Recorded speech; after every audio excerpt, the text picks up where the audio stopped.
ஜனாதிபதி அன்றகுமார திசாநாயக்க நீதிமன்றத்தில் நிலுவையில் உள்ள ஒரு வழக்கு குறித்து அண்மையில் தெரிவித்த கருத்துக்கள் நீதித்துறையின் சுதந்திரத்துக்கு பாதிப்பை ஏற்படுத்தும் என இலங்கை சட்டத்தணிகள் சங்கம் தன்னுடைய கடுமையான கவலையை தெரிவித்துள்ளது. அண்மையில் நடைபெற்ற மே தின பேரணியில் உரையாற்றிய ஜனாதிபதி மே 25 அன்று வழங்கப்பட உள்ள ஒரு தீர்ப்பு குறித்து குறிப்பிடுகையில், அந்த தீர்ப்பு வெளியானதும் பொதுமக்கள் அதை பாராட்டி கைதட்ட முடியும் என்று கூறியிருந்தார். ஜனாதிபதியின் இந்த அறிவிப்பு நீதித்துறையின் மீதான பொதுமக்களின் நம்பிக்கையை சிதைக்கும் வகையில் அமைந்துள்ளதாக சட்டத்தணிகள் சங்கம் எச்சரித்துள்ளது. ஜனாதிபதியின் இந்த உரையானது நீதித்துறை செயல்பாடுகளில் வெளிப்படையாக தலையிடுவதை போன்ற ஒரு தோற்றப்பாட்டை உருவாக்குவதாக சுட்டிக்காட்டப்பட்டுள்ளது. எவ்வித அச்சமும் அல்லது வெளிப்புற தாக்கங்களும் இன்றி நீதியை நிலைநாட்ட வேண்டியது நீதித்துறையின் அடிப்படை பண்பாகும். ஆனால் இத்தகைய கருத்துக்கள் நீதிபதிகளின் சுதந்திரமான முடிவெடுக்கும் ஆற்றலை மற்றும் சட்டத்தின் மீதான பொதுமக்களின் நம்பிக்கையை வலுவிழக்கச் செய்யும் என அந்த அமைப்பு மேலும் குறிப்பிட்டது. அரசியலமைப்பு வழங்கியுள்ள பாதுகாப்பின்படி நீதித்துறைக்கு எதிராக நிறைவேற்று அதிகாரத்திடமிருந்தோ அல்லது வேறு தரப்பினரிருந்தோ எந்தவொரு அச்சுறுத்தலையும் தாங்கள் தொடர்ந்து எதிர்ப்பதாக சட்டத்தணிகள் சங்கம் மீள வலியுறுத்தியது. சட்டத்தின் ஆட்சியை உறுதிப்படுத்தவும் நீதித்துறையின் கௌரவத்தை பாதுகாக்கவும் தேவையான அனைத்து நடவடிக்கைகளையும் முன்னெடுக்க தயாராக இருப்பதாகவும் அந்த சங்கம் தன்னுடைய அறிக்கையில் உறுதியளித்துள்ளது.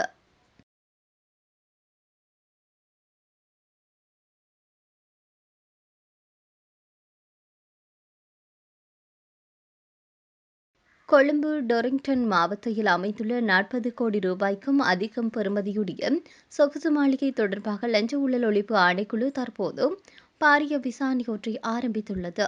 இந்த காணி வெறும் சொத்துக்கள் மட்டுமல்ல, கடந்த காலங்களில் ஜோசித ராஜபக்ஷவிற்கு சொந்தமானது என கூறப்படும் சர்ச்சைக்குரிய CSN தொலைக்காட்சி சேவையின் உத்தியோகபூர்வ தலைமையகமாகவும் இயங்கி வந்த இடமாகும்.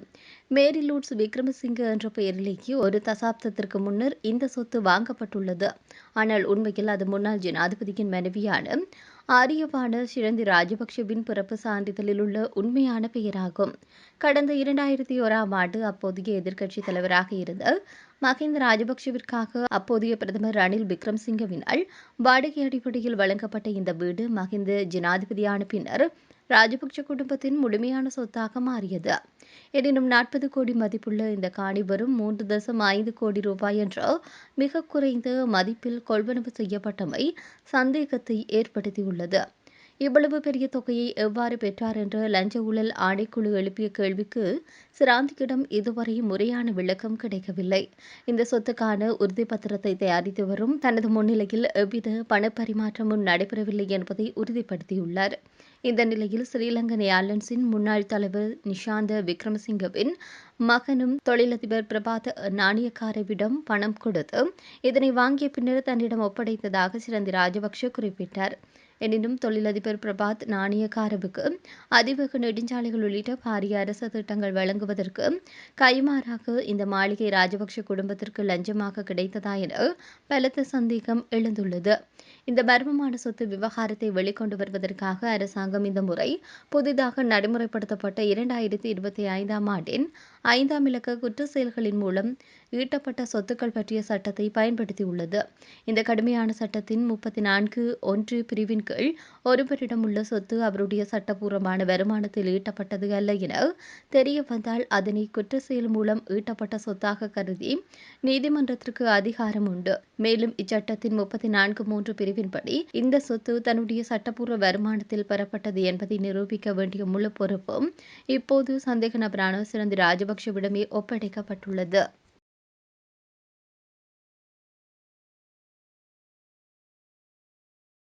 தமிழக வெற்றிக்கழகம் ஆட்சி அமைப்பதற்கு ஆதரவளிக்க தமிழ்நாடு காங்கிரஸ் கட்சி ஆணைக்குழுவின் அரசியல் விவகாரங்கள் குழு ஒருமனதாக முடிவு செய்துள்ளதாக செய்திகள் வெளியாகியுள்ளது. இருப்பினும் இந்த தீர்மானம் குறித்து தவிக தலைவர் விஜயிடமிருந்தோ அல்லது காங்கிரஸ் தரப்பிலிருந்தோ இதுவரை உத்தியோகபூர்வ தகவல் எதுவும் வெளியாகவில்லை.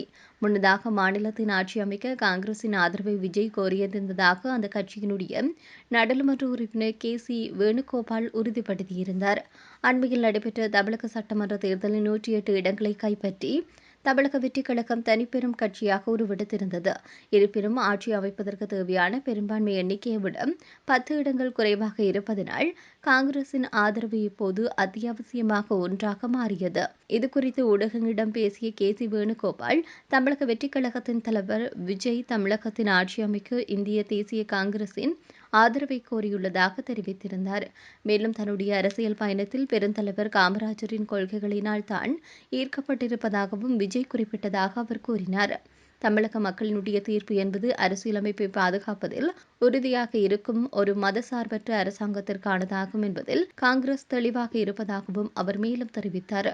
பாஜக அல்லது அதன் மறைமுக ஆதரவு பெற்ற சக்திகள் எந்த வகையிலும் தமிழகத்தில் ஆட்சி நடத்துவதை காங்கிரஸ் விரும்புவதில்லை என்றும், அதன் அடிப்படையில் விஜயின் கோரிக்கை குறித்து இறுதி முடிவெடுக்குமாறு தமிழ்நாடு காங்கிரஸ் ஆணைக்குழுவிற்கு கட்சி மேலிடம் அறிவுறுத்தியுள்ளதாக அவர் கூறினார். இவ்வாறிருக்கையில் இன்று காலை இந்திய ஊடகங்கள் சிலவற்றில் காங்கிரஸ் விஜய்க்கு ஆதரவு வழங்க தீர்மானித்துள்ளதாக செய்தி வெளியிட்டுள்ளமை குறிப்பிடத்தக்கது.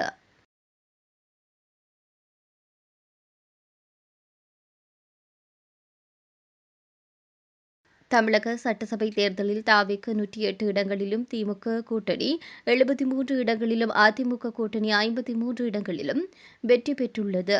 பலரும் எதிர்பார்க்காத வகையில் இதுவரை தமிழகத்தை ஆண்ட பரம்பரை கட்சிகளை பின்தள்ளி தமிழக வெற்றிக் கழகம் வெற்றி பெற்றுள்ளது. தமிழக வெற்றிக் கழகத்தின் தலைவர் விஜய் எந்த அரசியல் பின்னணியும், அரசியல் முன் அனுபவமும் இல்லாதவர். சினிமாவில் கொடிகட்டி பறந்த அவர் 2024இல் தன்னுடைய அரசியல் பிரவேசத்தை ஆரம்பித்தார். சினிமாவில் ரசிகர்களை கொண்டவர் என்பதற்காக மட்டும் அவருக்கு இந்த வாக்குகள் கிடைத்ததா என்ற கேள்வி எழுந்துள்ளது. ஆனால் தமிழக வெற்றிக் கழகத்தின் தேர்தல் அதிரடிகளுக்கு பின்னால் அரசியல் ஆலோசகர் ஜான் ஆரோக்கியசாமி என்ற பெயர் பிரதானமாக பேசப்பட்டது. 2014ஆம் ஆண்டிற்கு பிறகு இந்திய அரசியலில் தேர்தல் வியூக நிறுவனங்கள் தவிர்க்க முடியாத சக்தியாக உருவெடுத்தன.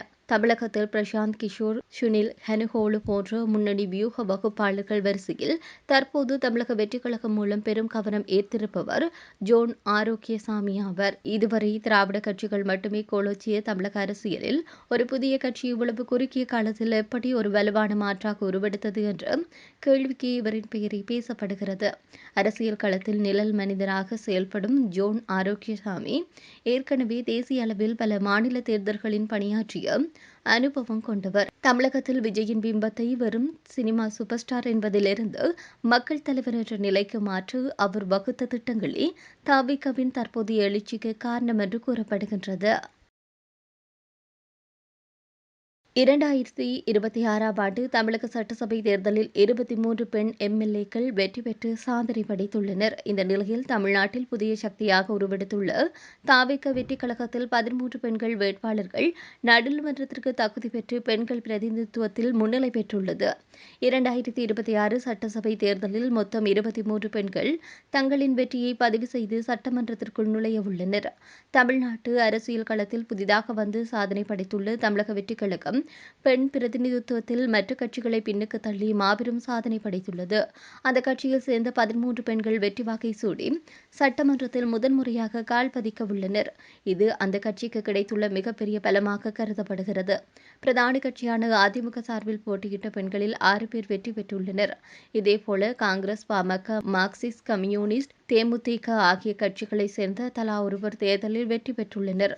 இந்த தேர்தலில் மிகப்பெரிய விடயமாக பார்க்கப்படுவது ஆளுங்கட்சியாக இருந்து திமுக சார்பில் போட்டியிட்ட 19 பெண் வேட்பாளர்களில் ஒருவர் கூட வெற்றி பெறவில்லை என்பது குறிப்பிடத்தக்கது. தமிழக அரசியல் களம் தற்போது 118 என்ற எண்ணை சுற்றியே சூடு பிடித்துள்ளது. 234 உறுப்பினர்களை கொண்ட சட்டமன்றத்தில் ஆட்சி அமைக்க வேண்டிய குறைந்தபட்ச பெரும்பான்மை இதுவாகும். இந்த நிலையில் நடிகர் விஜய் தலைமையிலான தமிழக வெற்றிக் கழகம் 108 இடங்களில் வெற்றி பெற்று தனிப்பெரும் கட்சியாக உருவெடுத்துள்ளது. இதனால் ஆட்சி அமைக்க மேலும் குறைந்தது 10 தொடக்கம் 11 உறுப்பினர்களின் ஆதரவு அவசியமாகியுள்ளது. இதற்காக தாவேக சார்பில் தீவிர ஆலோசனைகள் நடைபெற்று வருவதாக அரசியல் வட்டாரங்கள் தெரிவித்து நிற்கின்றன. 234 தொகுதிகள் கொண்ட தமிழக சட்டசபை தேர்தலில் 118 என்ற எண்ணிக்கையை எட்டுவது சவாலாக இருந்தாலும் சாத்தியமற்றது அல்ல என அரசியல் பார்வையாளர்கள் கூறுகின்றனர். குறிப்பாக சிறிய மற்றும் நடுத்தர கட்சிகளின் ஆதரவை பெறுவதில் தாவேக கவனம் செலுத்தி வருகிறது. முதலில் இந்தியன் நேஷனல் காங்கிரஸ் 5 இடங்களை வெற்றி பெற்றுள்ள நிலையில் விஜய்க்கு ஆதரவு அளிக்க தயார் என தகவல் வெளியாகியுள்ளது. அமைச்சரவை பங்கு உள்ளிட்ட அரசியல் பேச்சுவார்த்தைகள் இதற்கு பின்னணியாக இருக்கலாம் என கூறப்படுகிறது. அதேபோல் விடுதலை சிறுத்தைகள் கட்சி மற்றும் இடதுசாரி கட்சிகளின் நிலைப்பாடும் முக்கியமாக பார்க்கப்படுகிறது. விசிக தலைவர் தொல் திருமாவளவன் விஜய் எங்களுக்கு எதிரியல்ல என்று கூறியிருப்பது இந்த அணுகுமுறைக்கு நேர்மறையான குறியீடாக கருதப்படுகிறது. இதனுள் கம்யூனிஸ்ட் பார்ட்டி ஆஃப் இந்தியா போன்ற கட்சிகளும் ஆதரவு தரும் வாய்ப்பு உள்ளதாக கூறப்படுகிறது. இவ்வாறாக அனைத்து கட்சிகளும் இணைந்தால் பெரும்பான்மை இலக்கை எட்டும் வாய்ப்பு அதிகரிக்கும். ஆனால் பாட்டாளி மக்கள் கட்சி நிலைப்பாடு சிக்கலானதாகவே உள்ளது.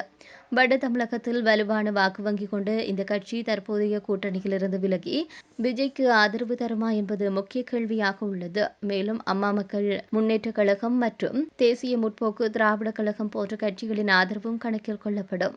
இவர்களின் எண்ணிக்கை குறைவாக இருந்தாலும் பெரும்பான்மை கணக்கில் தீர்மானிப்பதாக அமையலாம். முக்கியமாக ஆல் இந்தியா அண்ணா திராவிட முன்னேற்ற கழகம் என்ன முடிவு எடுக்கும் என்பது அரசியல் திசையை மாற்றக்கூடியதாக பார்க்கப்படுகிறது.